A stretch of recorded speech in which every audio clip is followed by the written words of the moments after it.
teacher once worked in a secondary school. In one of his lessons, he noticed that some students were being negligent and lagging behind in their revision. So he decided to teach them a lesson. After a few days, when he entered the classroom, as soon as he sat down, he stunned the students by saying, "Everyone, please put your books away and take out a paper and pen." "Why?"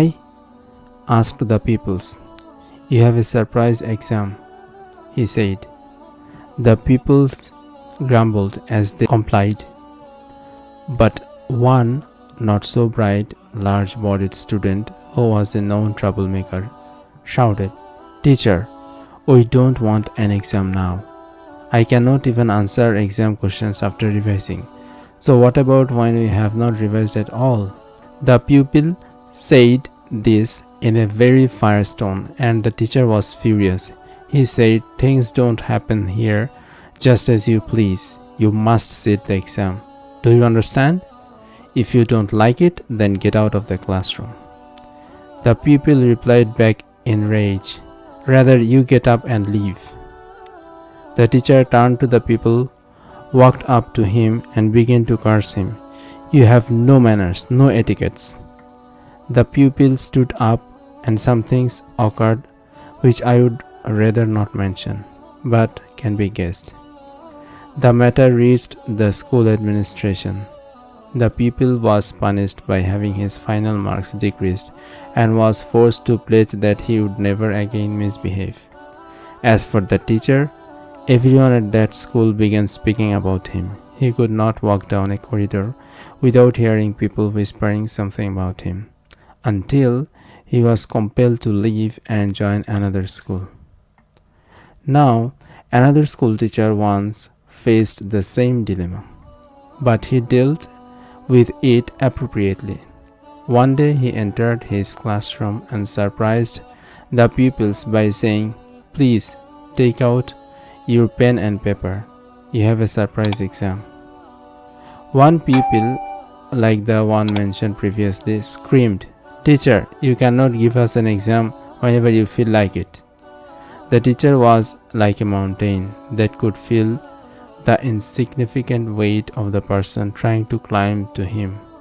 He knew that a stubborn person should not be responded to with yet more stubbornness. He smiled and looked at the people, then said, "So Khalid, you do not want to sit the exam?" The people screamed, "No."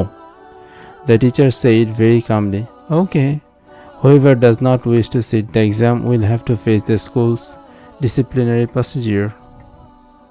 So write the questions down. Question number 1. Solve the following equation."